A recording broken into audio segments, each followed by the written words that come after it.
Hi guys, welcome to Live with Vi, and if you like what you see, subscribe.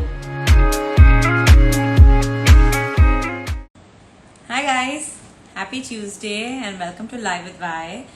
As always, it's Tuesday, so we are doing our live with Dimple, who is an Ayurvedic expert and owns the Ayurvedic Prana Health Center. What we're going to talk about today is I got a lot of people asking me about what their doshas are. They're confused about, they're saying my doshas keep changing. What is my actual dosha? Your doshas will change, but you're born with one particular dosha. That is why if you eat, fruits and vegetables that contribute to your dosha, it is going to make a big difference to your body, and that is why we're doing the workshop to know what's best for your dosha in terms of your food, how much to eat, when to eat, what to eat, if you should do IF, not do IF, and all the other nitty-gritty details, which we're doing on Thursday, which is at 11 o'clock. We are taking only 10 sign-ups. Too many doshas. Shruti Tejwani, you would have all 3 doshas together and in multiples. So you would definitely, we can't tell you what your dosha is, but for all others who are not like Shruti Tejwani, we can definitely help you out with knowing what your dosha is. So you have a dominant dosha, that's the dosha that you're born with, and you have a dosha that can be mixed up, especially in the time that we're living right now, because we're dealing with a lot of emotional, physical, and mental stress. We're dealing with a lot of thoughts. So, a lot of people will have Vata as a very, you will see your traits with Vata. One second, let me just invite Dimple. See, a lot of people will see Vata traits in your dosha quiz. That doesn't mean you are a Vata. You're a mix, and you all have a predominant dosha. Hello, Dimple. Hi, how are you? I'm very, very good. My sister-in-law I, is on. You know, you've met her, Shruti. So she said, I just saw the comments saying, I so have proud too of her many life. doshas. No, she said, I have too many doshas. So I said, besides Shruti Tejwani, we can tell each person what their dosha is. With Shruti, it's too much of a mix to tell what her doshas Oh are. my God. And She's there's a lot laughing. of curiosity usually in your live conversation where everyone's like, oh, what dosha am I? What dosha am I? What dosha am I? That is Because we're time exactly, Ayurveda. yeah, that's exactly why we want to have this conversation, because even for the Zoom workshop, for the Ayurvedic workshop, where we're going to talk about how they can use their dosha to contribute to their life, a lot of people are messaging me saying, but I don't know which dosha I am because I'm confused with the quiz. Yeah. So should we just touch up on that? And congratulations on your uptons. They are fantastic. Um, Thank uh, you. I'm obsessed with the coffee upton. I mean, I get up in the morning and it makes you wake up even more. And it's fantastic. I love it. I've used the anti-tan on my hands as well. Yeah.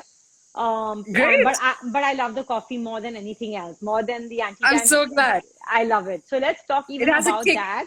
Yes, yes, it wakes It me. has Not a that kick to it. I know that I need any more energy when I wake up in the morning, but it still gives me more energy. So it's I'm fantastic. so glad. I'm so glad.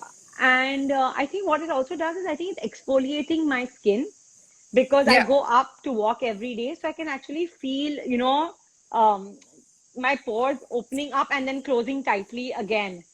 Yeah, But the skin starts like congratulations cleansing. on Thank you that. so much. We just Yes. launched it, and every time you post on Instagram, I see a lot of people messaging and saying, we want the exact same product that Weber we got. We're like, okay, lining up more coffee and sugar, body scrubs and coffee and apricot body scrubs for you guys. We're But just going to start advertising today on the that product range. It's been quite a journey, I would say, after 3 years to finally launch that's something. fantastic.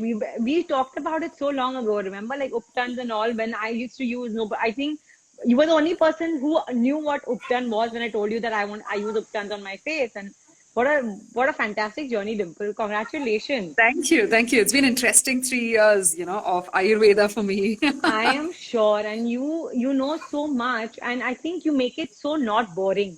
More than anything else, I think talking about Ayurveda should not be boring, and you do that because it's it is very simple, and people should know that it's something they can use all the time. Yeah. Uh, And, to be honest, I'm literally just creating what I want for myself. Like, I Yeah. want Ayurveda to be fun. I want Ayurveda to be easy to use. I want it to be like a daily practice. I want it to be something that evolved, educated, socialites talk about, influencers talk about. This is what I want for myself, right? I'm literally creating for others what I want, and you're creating for others what you want for yourself, which is good health of the body, mind, and emotion. I don't know. I like, so I get so many messages because people have become obsessed with oil pulling. And people are like, oh God, how would I not do this ever before? And Yeah. and for me, it's just I'm living my life on the gram. You know, my mom is telling me that what do you not put up? So I'm like, I don't know. I just right now it's just maybe one day I'll get up and be like, I don't want to post anything, but right now it's just been like that, you know. Everything Yeah, that you're going I with the wanna flow. I wanna talk about stuff. I wanna talk about how it's helped me. I wanna talk about how it contributes to you. And especially in Yeah. today's time where you don't know where you are tomorrow, you don't know what the situation outside is, you don't know how your mental, you know, state, emotional state, and physical state is. Why not make each day so that you can Count. contribute to your body, because that's honestly your only soulmate that you have, you Oh know, which God, so well said. it's And you know, this is interesting because March 24th, India went into lockdown, right. and March 21st is when I did my first live. Like, you know, when the trains shut down and I had no clinic to go to at that point in time because, you know, everything was shut and Mumbai was already into a lockdown. I did my first live ever on March 21st, and there's been no looking back since then because, you know, the number of people who benefited from these live free conversations, which is as good as attending a workshop, is tremendous. Like, you know, I've seen like a gigantic wave that is going around where people are trying to spread positivity in whatever Yeah. way they can through digital media. So might as well join a positive wave than be bogged down with all the negative information that we're consuming in press. I think it's changed so much the way even people are viewing the Instagram lives. You know, they're looking at lives that help them. You know, they're looking Yeah. at lives that contribute to them. It's not just fluff anymore. It's not just looking at who's buying what or who's traveling where. It is about how we can use what we have around us to benefit us, you know, and just us. For the first time, I think people are thinking about themselves. Moms are thinking about themselves before anyone else. We're thinking about how we can Yeah. keep our body at the absolute, you know, optimum working frequency, because that is the need of the hour. Minus Minus the superficiality, the noise, and the need for validation. Because I Exactly. was just talking to someone else, like, this is probably the nicest thing that has happened, that we've cut away all the noise from our lives, the need to constantly validate ourselves by, you know, doing things that the society approves of, or your friends and family and colleagues and relatives approve of, or the peer pressure, you know, to constantly be visible in some Yeah, places, like these many parties or these many events or these many places or these many new restaurants, absolutely. bars, pubs. You're just like constantly checking toxicity, Yes. saying, I was toxic here, I was toxic here, I was toxic here, so I am validated by the society. But right now, people have cut away all the noise and superficiality. They don't want to know what brands you're wearing or, you know, what places you've been to. They don't care. Even if you put up pictures of yourself like in fancy places, they don't care anymore. They want to know who the real person is underneath all of that. And that is, I think, the best outcome of this pandemic. I completely agree. Overlooking all the negativity that has come, this is probably one of the few nice things that has happened. I think what's happened is a big change has happened how people are seeing other people. There's no competition outside. It's only about how to better yourself. And I think that's Yeah. the biggest change we're going through right now. You know, everyone's looking at how they can better themselves. They're not looking like, oh my God, she's done this, he's done this. No, it's about what I can do to help myself more. And I think that's beautiful. I have, you know, I keep talking about this that my first live was baking cookies on March 16th. And I never ever thought I'd be talking about spirituality and Ayurveda and, you know, angels Yoga. and smudging and yoga on a public platform where people would actually want to log in and listen to, Yoga. you know? It is, Yeah, yeah, this is amazing. The it impact is that you're able to have unbelievable. on people's lives. It is unbelievable. It's fantastic. And I love Ayurveda, and I'm so glad we all are going back to what our actual roots are. We are so Yeah. lucky to be born on Indian soil because it's ingrained in our DNA, you know. It's there through ancestors, generations, it's ingrained. So for us to go back to it is, it's almost like you're going back to your roots, and it's so Yeah. amazing people are doing that. You I know, think we have a common friend who's joined in, Neha Seth Arora. Oh yeah, She of says, course. Dimple, you're everywhere. She just concluded a beautiful online virtual wedding, the world's first, I wouldn't say the world's first, sorry. It was India's first virtual wedding exhibition, which was 3-day affair. Oh wow. It was called the World of Weddings, and they had like brands from around the country showcasing. And we did a small talk from Prana on skincare and hair care for brides and grooms to be. Oh, lovely. We should do that once. I mean, we've Oh, yes, let's spoken do so that. much about skin and hair, but I think it's a good idea to do on brides because I know a lot of people now are getting married, are getting registered married, doing small ceremonies. I think that will be a great talk. But today, let's go Definitely. back to, Dimple and I Those both are charts. doing a workshop. Dimple's going to teach everyone and talk about all the things 101 of Ayurveda on the workshop that we're having on Thursday, the 29th at 11 a.m. It's a Zoom workshop. It's a paid only workshop. The entire proceeds are going to charity. We've already identified the girls' hostel that we're going to send sanitary napkins to because that's what they need right now. So if you guys need to join, we're doing only 10. We already have, I think, 8 people on board. We're doing only 10 to 12 Participants. people on board. Yeah, because it's, we need to be fair to everyone and we're going to give each one a personal kind of 101 of what they should do according to what their dosha is. So today what Dimple's going to do is basically she's going to tell us how to identify a dosha and why a lot of people have messaged saying, I see 2 doshas or 3 doshas or all 3 doshas. So why is that happening? But we all are born with just one main dosha. And so Dimple's going to talk about that. Over to you. Okay.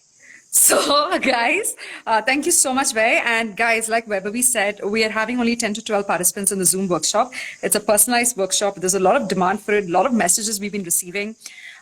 It's not a consultation for diseases. Let me be very clear about it. In the workshop, I cannot give you consultation on diseases because that requires a doctor's diagnosis from our in-house doctors and medication, which is something that you shouldn't try and take it easily on an Instagram live. If you have a disease, take it seriously and give it adequate attention. What are we going to discuss is the 7 prakritis. There are 7 body types in Ayurveda, just like how your blood group is fixed at the time of creation. Your Ayurvedic body type is fixed at the time of being conceived and it doesn't change an entire lifetime. So Riddhi is asking how to register. I'm just going to pin it. I'm just going to pin it right now. Dimple, All right. go ahead. So guys, there are 7 body types. The first body type is a kapha dominant body type where earth and water is more dominant in your body compared to fire, air and space. And you display symptoms connected to earth and water. So that's number 1. The second body type is pitta, where pitta is more dominant in your body and fire and water is more dominant compared to earth, air and space. And you may have symptoms or a body type and a mind and emotional setup similar to a pitta prakriti. The third body type is vata, where air and space is more dominant in your body and earth, water, fire is less. So those are the 3 basic body types.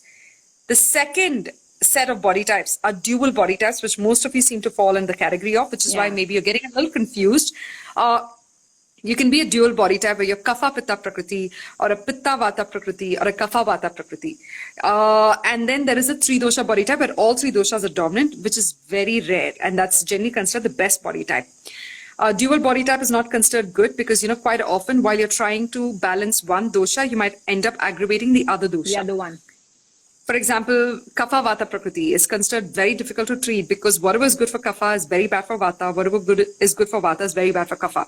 So to find that in-between pathway or the balance is very difficult. The best body type is 3 dosha body type. The second best body type is kapha body type because kapha has heavy bones, a stocky frame. They're an endomorph body type. They tend to put on weight easily. They struggle to lose weight, but they're generally responsible for structure, stability, and support. They have a lot of flexibility and they have soft, supple, smooth skin and they have lots of good emotions like compassion, kindness, love, empathy, forgiveness and such. So that's considered the second best body type. The third best would probably be pitta, then vata, and then the dual body types. Now, vata imbalance is something that's not considered good at all because it leads to a lot of negative emotions and negative impact on your colon health. It leads to constipation and 90% of the disorders that we have in the body.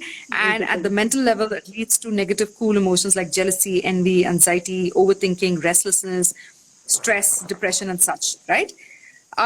You can right also now in the situation, if they even I went on the website Prana and did initially in the lockdown, March, in fact, and Yeah. I had a very high Vata dominance because I think Yeah. also because of the stress, right? So how does that Yeah. balance out? Do they have take that into consideration? Because I think a lot of people, if they go through thing at that point in time, like my hair was falling, it was coarse, it was the just the Yeah. initial You were phase checking off of all the boxes yes. based on your symptoms. So how does So that? this is something we have to understand. There are 7 layers to your Prakriti.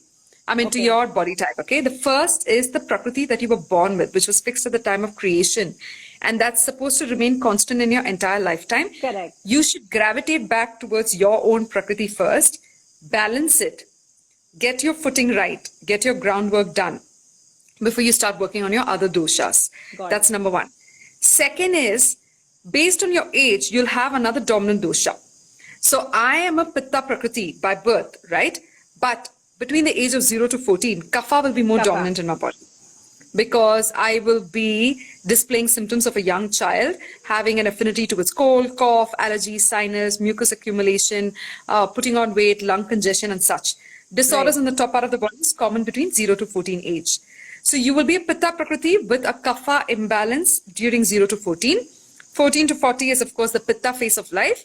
So I will be a Pitta plus a Pitta imbalance, which means I will be prone to skin disorders like pimples, acne more often compared to other teenagers because I'm already a Okay. Pitta Prakriti and I'm in the Pitta phase of my life. I'm a The Pitta third Prakriti as well. phase, yeah, and with a Vata influence, right? So both of Yes. us are a Pitta with a Vata influence, which gives us the creativity and the ability to communicate, the ability to digest information and think new thoughts. The third Prakriti, the phase of life is Vata phase. Post 40, Vata gets triggered in the body, which leans us towards colon health issues, musculoskeletal disorders, dry rough skin, dry rough hair, excessive thoughts, and such. Remember, one is the Prakriti itself that you were born with. Second is which phase of life you're in. That's the second Correct. thing. Okay. Third is the climatic conditions, the topographic and geographic conditions. The climatic conditions of the seasons plays a very critical role. Like, for example, summer is dominant with Pitta. It's Right. literally just fire and air. Correct. Okay. And then you have winter, which is earth and water, which is Kapha. Then you have spring, which is earth and fire. Okay. Then you have summer, which I said is fire and air. Then you have monsoons, which, by the way, is fire and air again. No, fire and water. And then you have the autumn season, where it's fire and earth. Okay. So remember, every season has its own dosha, its own elements that's playing a role. So that also has an influence in your body. So during summer, you might feel a Pitta imbalance. During monsoons, you might feel a Vata imbalance. During, the winter season, you might feel a Kapha imbalance. You might be putting on weight. During spring season, you might have more allergies, which is also Kapha imbalance, right? Right. That's the third thing. The fourth is the topographic and geographic conditions. Like if you're living in the mountains, the chances of you having a Vata imbalance is higher because you're up in the mountains where the Altitude. air is thin, Correct. right? If you're living by Goa or like by the coastal areas like Goa, you will have a Kapha imbalance where you'll be very easygoing and laid back and, very content with life. If you're living in a fast-paced city like Mumbai or Delhi, it's possible that you'll have a Pitta imbalance more often because it's a very aggressive city. You're absorbing the environment, right? The vibrations from your environment, from the people around you and such. So that's your topographic and geographic conditions.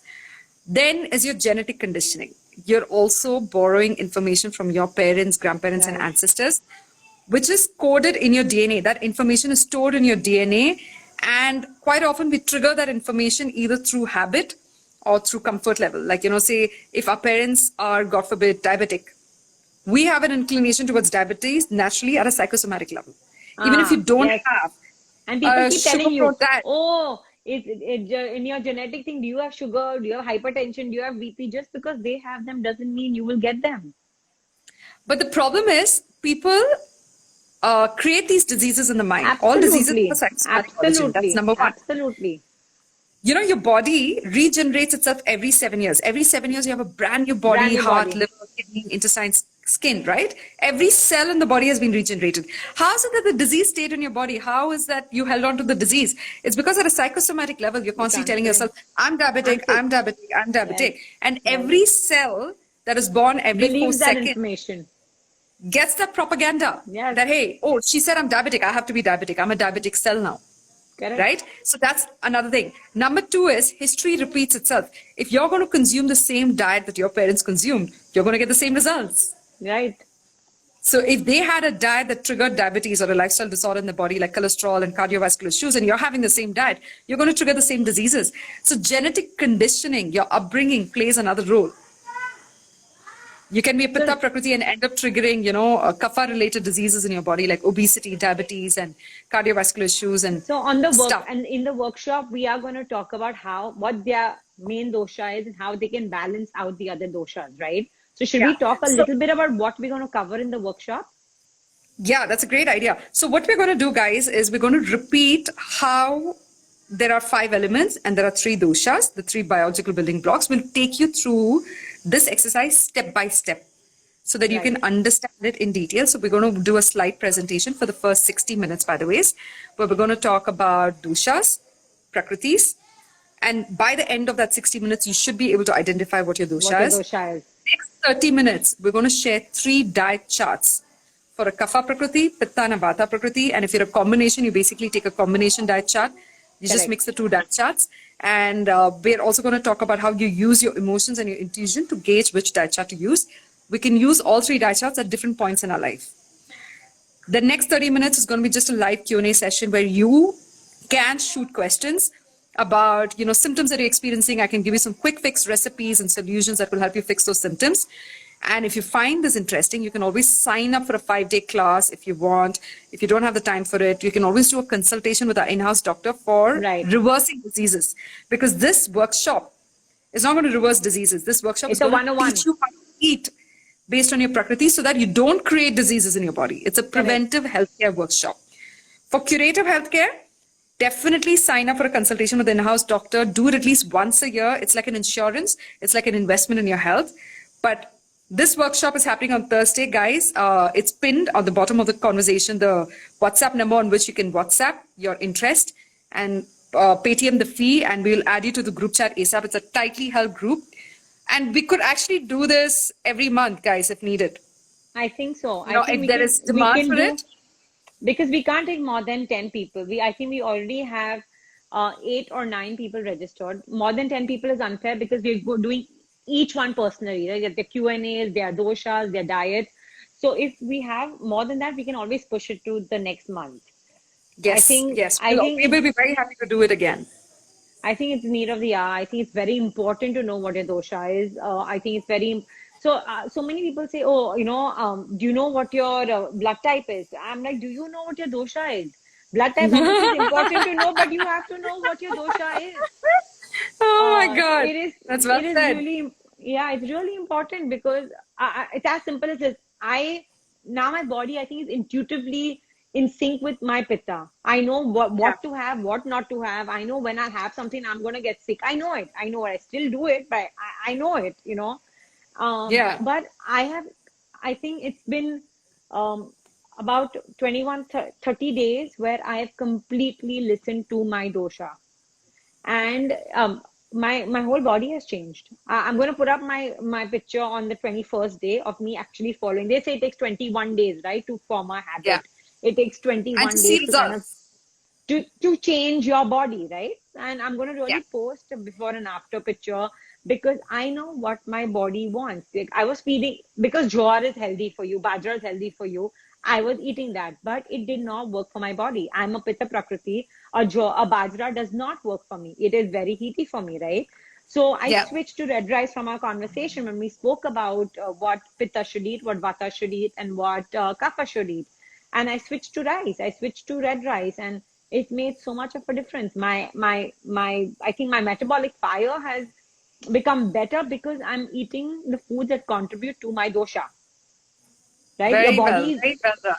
Your body can break it down because it's made to eat those foods. It's made to break down those foods in a more conducive manner. So I think it's really important that each person knows what their dosha is.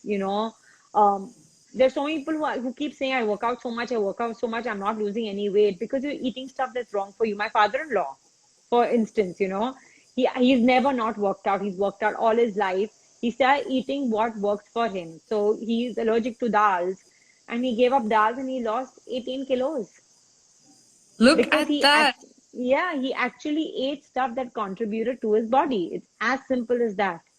So I think it makes a huge difference, eating your food As per your according to body your type. dosha. Yeah, and even intermittent fasting. He was on the everyone 16 hours, so even I'm doing 16 hours. It did not work for him.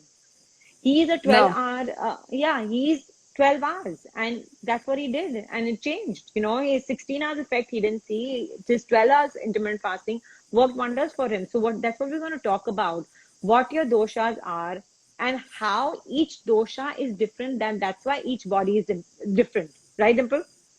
Very true, very true. We're also going to cover this in the Zoom workshop. How many hours of intermittent fasting each Yes, dosha should do? I It's think we not have to one talk size about that. fits all. I know there are a couple of celebrity influencers like Luke Coutinho who literally made this like a daily phenomena, intermittent Yeah, fasting. And when we yeah, did the workshop with him, he said, just because I said intermittent fasting is good, you can't force a child to do intermittent fasting. The child has to eat what the child wants. And correct. it's not the same size fits all. It might work for one person for 16 hours. Another person should probably do it only for 12 hours. But Absolutely. everyone should do intermittent fasting in some manner because it's a state of catabolism where your body is breaking down molecules and flushing toxins out of the body. You have to keep switching between a state of anabolism and catabolism. So we're going to help you understand these concepts. What is intermittent fasting? When is the right time to start intermittent fasting? I have a lot of As per women your who come to dosha, me. right? As Oh, per your dosha. and as per circadian rhythm, there are women who have Yeah. come to the clinic telling me, I haven't eaten anything since morning. It's 2 in the afternoon. Can I come for an enema? I was like, never. No. Do not do an enema, if you haven't eaten anything all day. She's like, yeah, but I do an intermittent fasting for 16 hours. You can't start fasting at 2 in the morning and continue all day when the sun is up and then start eating after the sun has gone down. That's the exact opposite of intermittent Opposite. fasting. Absolutely. It Absolutely. has to be in sync, in rhythm with the circadian rhythm of the sun. Otherwise, you're doing it all wrong. Absolutely. And I think that's what happens, right? When people get into these fads without understanding the logic behind. Intermittent fasting was again an Ayurvedic concept, right? We had upases. We had certain times and we would eat certain things. There's a reason, there was a science behind that, and I think it was all lost in translation because everyone wanted to do what's the next big fad. But even Luke explained IF so brilliantly in our Mumbai workshop, and he said, the minute your stomach growls, that's the time when you have to stop the fast. It's your body is most intuitive. You have to listen Can't to it. break your body to build it. Okay, lots of people also work out aggressively. We're also going to talk about the different workouts for different body types, by the way. Yes.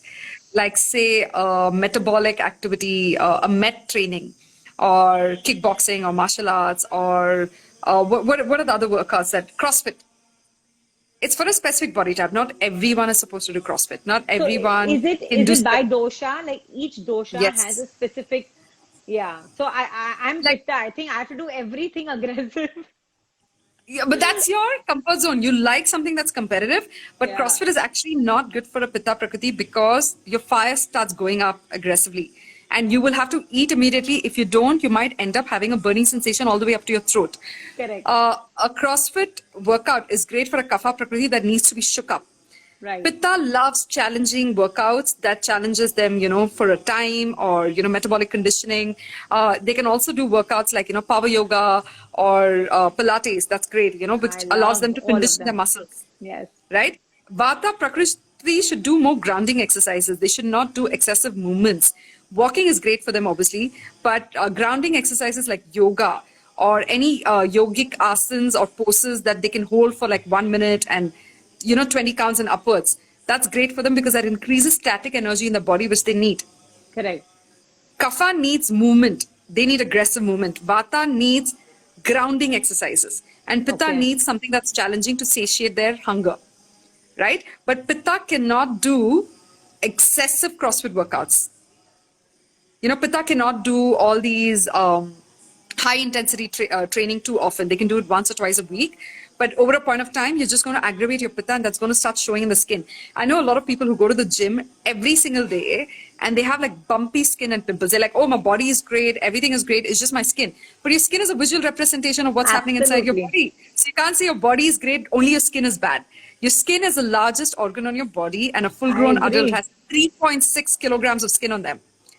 which stretches up to a kilometer, right? So you can't say the Absolutely. body is great, but the skin is bad. The skin is just First reflecting what's happening indicator. inside of you. First indicator. Absolutely. First It's a indicator. visual map, literally a visual map of all organs. Like literally, if your kidney is not flushing, you're going to have like dark circles and puffiness under the eye. If your liver is not flushing, you're going to have like pimples in this region following your eyebrows, right from the temple to the middle to here. If your cardiac health is not very great, you might have pimples in this region and this region. Your small intestine, your large intestine, everything corresponds to an organ. Like your small intestine is here, your large intestine is here, your uterus gynecological health is here, your cardiac health is again here, your lungs and stomach is here. Your face is a visual map of every single organ. You know, and if you're breathing good oxygen, you'll notice that your skin is glowing this region because this is where the lungs and the stomach corresponds. The two biggest organs, the respiratory and the This is digestive because of the organs. churan I'm having every day. I'm Oh always God, yes. red. Your respiratory system and your digestive system was formed in the second month of the fetal growth. Correct. Your brain, heart, and your spinal cord are the two, most essential organs because if the brain is dead, we're dead. If the heart is dead, we're dead. If the spinal cord is broken, we're a vegetable for life, right? These are the first three organs that get developed in a fetus. The second set of organs is the central nervous system, your respiratory system, and the digestive system. If you don't have these three, we're again moving closer to death. We might live a little longer than a brain dead person, but then we're moving closer to death. Correct. So we have to understand, you know, the skin is a visual map of your organ health, which is where acupressure and acupuncture works. You know, they Comes poke into needles it. around your face, on your fingers, and on your feet, because even your fingers, your palm, and your feet, the bottom of your feet, correspond to different organs in your body. Absolutely. That's why it's like every time they would press this, my colon, okay, in the center, your fold of your foot, and it would hurt because I had such bad digestion issues. Every time they would press it out, I would scream in pain. Oh And God, yeah, so it's very absolutely, interesting. I I think, remember meeting a Ketut, who inspired Eat, Pray, Love. right, I remember meeting him about 3.5, 4 years ago in Bali, in Indonesia, where I was still finding my ikigai, my purpose in life, my right, journey, my story. Like, you know, I was in between careers. I had stopped investment banking and taken a sabbatical, and I was just traveling around the world. And Ketut pressed one particular point on my toe. And I shrieked in so much pain and started crying immediately. And he said it's connected to your heart. You're holding on to some, you know, past emotions, or you're trying to find your story. There's something that's missing in your heart. I burst out crying immediately as soon as he said that. I was like, that's exactly what I came what to I Bali want. for. Yeah, Your organs store emotions as well. If your absolutely. liver, if you're angry all the time, your liver is going to be toxic. Your liver is going to be inflamed. Okay. And if the parents in a family are fighting constantly, kidneys and lungs don't function very well in a child's health. The child starts having a lot of bronchial health issues because the lungs function in a pair. The kidney Right. functions in a pair. And if And the the pair parents, in the house is not absolutely. functioning in sync, in synergy, in a rhythm, then it's going to affect the pair organs in the child's health. So we have Glasses, to, even a lot of people you see parents fighting, the child gets glasses. and you know, children nowadays start getting eczema, psoriasis Yes, at a very yes, young age, 3 to 4 years old. They're literally asking for attention from the parents because they yeah, feel there's too much toxicity in the family. And by getting eczema or psoriasis, by getting sick, they can actually stop the fights in the family, in the house. absolutely. So children are also starting to show skin disorders at a very young age, and this has been proven that skin disorders and body dysfunctions or organ damages have a psychosomatic origin. Of Everything has a course. psychosomatic origin. And till they're 7, they are a complete blueprint of what we or what they see and hear, right? And especially the mother, what the mother's feeling till the child is 7, you're connected in the bond. So they're gonna kind of carry every emotion in them as well. You know, this is another interesting fact you guys have to remember. This is proven by modern science. Every time I say an Ayurvedic fact, I'm constantly telling you if it's proven by modern science because I know the analytical mind constantly wants proof, Yeah. evidence, and debate, right? 70% of the fetal brain and development personality, 70% of the unborn child's personality and brain is developed in the womb Yeah. based on the kind of conversations, the music, the book, the spiritual text that you've read, the kind of food, the kind of relationships and the thoughts and emotions that the mother has had. The remaining 20% of the personality and brain develops in the first 2 years, and the last 10% develops in the next 3 years. The child's personality is completely formed in the first 5 years. Every time someone goes to a psychologist or a psychiatrist, we always go down to your childhood memories, because the first 5 years is the most critical period after the 9 months of pregnancy. This 9 months plus 5 years completely shapes a child's personality. After this, no matter what you do, you cannot change the tide. Of course, the child will have to work like several months and years harder, refigure or let go of trauma that they might have consumed in the first 9 months and 5 years. Can your dosha also change because of that? It is very rare, very rare. 1 in a billion cases, I would literally say. Your dosha is fixed at the time of creation, but there is a possibility of collateral damage in your childhood that causes I'm talking about in the womb. Can your dosha change because of what the mother is experiencing? It's very rare, very rare. 1 in a billion cases. I'll tell you the story of Prahlad. Prahlad was conceived by this woman who was married to a demon king. Right. And the demon king was wreaking havoc in the heaven, in the God's kingdom. So she read a lot of scriptures. She prayed to Lord Vishnu, and she did a lot of jap and tap, during her pregnancy of 9 months. And the child was born a devotee of Vishnu and brought an end to the demon kingdom. Correct. So that is one of the rare cases where the child was supposed to be born with a Rakshas gun. There are 3 guns, Dev gun, Manushya gun, and Rakshas gun in the scriptures. Dev gun means you've been born from the heavens. Rakshas gun means you've probably come from the hell and you're getting a chance to redeem yourself and come back to good life. Manushya gun means you've probably been born as a human, reborn as a human from your previous birth. Despite being born in a Rakshas gun culture in hell, he found his way to heaven. So it's a very rare one-off cases, which takes a lot of meditation and penance for you to change your prakriti. There are saints and monks who can completely change their Agni, the metabolic fire, and the doshas. Of course, yes.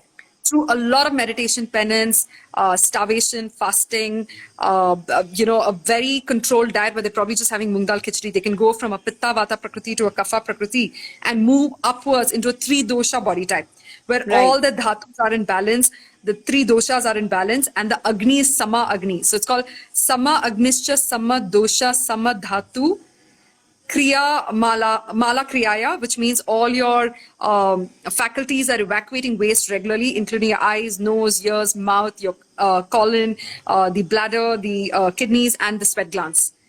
That allows you to achieve a permanent state of bliss, happiness at a mental, emotional, and physical level. Wow. And then you have very famous and very learned saints who use their own metabolic fire to give up their body life, right? To give up their body. They burn in their own metabolic fire. When they take samadhi, they use the fire from within, right? To just give up the actual physical body, to drop the body, what they call. Oh God, yes. That's called samadhi. That happens to 1 in a few million people. And my great-grandmother, by the way, has got samadhi. It's very rare for you to attain samadhi where you know when your life is going to end, and you give up food, water, materialistic attachments, and even attachments to family, friends, and relatives. So my great-grandmother was hospitalized only twice, and she lived alone for the last 60 years of her life. She adopted a lot of kids. She became widow at the age of 30. She got her 3 daughters married off well. And then she adopted about 5 to 7 other kids, orphans, and raised them well and led them on to their life, right? Twice she was hospitalized in her life. The first time she was hospitalized, she knew she was coming back. So she obviously took all the medication and everything. The second time she was hospitalized, she said, my life is coming to an end. And she took up what is called Santara, which is giving up food and water. Right. That is a way to embrace death and go into a spiritual world where you embrace the next journey with grace, with dignity, with honor, with kindness, love, and empathy, compassion. And not with fear. Not with fear. And there are few souls who attain samadhi, like Sai Baba. When he attains samadhi, it is said that his body disappeared and there was just flowers left behind, because the Hindus and Muslims were fighting over his body, deciding whether to cremate it or bury it. Of course, the only thing that was left was flowers. Swami Vivekananda, at the age of 37 or 38, I think, he just said to his followers that I'm going to go into the room of meditation. Do not disturb me. And Yeah. exactly at that point in time, he attained samadhi. There was one nerve that ruptured that caused internal bleeding and hemorrhoid, brain hemorrhage, which was his way of letting go of his body. So there was no suffering, but it's just a fraction of a second where they release the ojas, the prana Yeah, out of the the body, prana. move on to the Correct. next journey. And that happens only to a person who has been preparing for it an entire life. There is a saying, Absolutely. the art of living is basically the art of dying. It's preparing yourself an entire lifetime through practice on how you're going to give up your life during the last few Yeah. minutes. Takes Absolutely. 80, 90 years of practice to get that last 5 minutes of your life correct. Oh, wow, that's amazing. So, getting back to, that was a fantastic conversation today, Dimple, something very different. But yeah, guys, we're getting I'm back glad. to, yeah, the workshop is on Thursday at 11 a.m. It's a Zoom workshop. Once you guys register, Dimple will create a Zoom link and send it to you. And we're looking forward to seeing some of you guys at the workshop. We won't be able to accommodate a lot. If we do have more signups, then we can think of having one in the coming month as well. But thank you, Dimple. Fantastic conversation today, riveting. And I'm so glad we do this every week. I'm so excited for all our journeys ahead. Thank you guys for logging in. Thank you, Dimple. Every Tuesday, right? Bye. And today I'm Every supposed to Tuesday. have like another I interview know. lined up at 7. And look at the coincidence. It had to get cancelled because this is Webavi's time. Every Tuesday, a 7 p.m. date night with my girlfriend Webavi is something that I actually look forward to also, because this is one of the most enriching relationships that we can all invest in, to be honest. Like, a friendship that allows you to nurture your spiritual growth, your emotional, mental growth. Absolutely. It's the kind of friendships Absolutely. that you must keep. I agree completely. Where we help each other grow. You know what can be better than that? No friendship Thank is you, better Dimple. than this. Trust me. I agree. I agree. Thank you, And Dimple, so during the much. lockdown, I think I've been Yes. very blessed to discover new friends, new friendship, new relationships. We always knew that we were soul sisters, we had something in common. But the lockdown has actually strengthened and fortified this relationship, this search for Agree. goodness in our And body, mind, and how? emotion level. With you, with Neha Arora, we've done so much work for Pavitra Connect, constantly doing workshops. It's wonderful. This lockdown has actually brought out the best in the best, and unfortunately, the worst in the worst. I agree. It depends on what side you're on, right? It's a very simple thing, right? When someone's talking about we have two wolves in ourselves, the good and the bad, and the little boy asks which wolf wins. So his grandfather says the one you feed, So are you feeding your positivity? Are you feeding your negativity? Because that wolf is the wolf that's going to win, Well right? said, well said. That's such a beautiful thought. Damn, okay, me and Dimple are seeing you guys on Thursday. I mean, the ones who sign up on Thursday for a Zoom workshop. Thank you once again. Have a super evening, Dimple. Bye. See you. You, Vaibhavi. I'm going to show you one last site before you leave. That's the Please. Padmavatma temple where I'm sitting and Ah, doing a live from. And I literally feel the vibrations of the temple when I'm doing the live. Literally, the quality of my live streams have become better ever since I started doing from a temple. that's amazing. Thank you We're so a much, medium for those Dimple. vibrational I know frequencies. we are. We are. That's it. That's all we need to be. We need to be mediums. We need to Yes. be channels to spread positivity and joy and hope. And I guess that's what our calling is. Thank you so much, Yes. Dimple. Good night, Most guys. welcome, Thank you for Beck. logging Look in. forward to seeing you guys on Thursday at 11 o'clock Thursday. with Vaibhavi. And Yes. those of you who can't join, we'll do this again next month. All Bye, right. guys. Lots of See love, you. Vaibhavi. Hey guys, thank you for logging into Live with Vi. Subscribe to see more videos.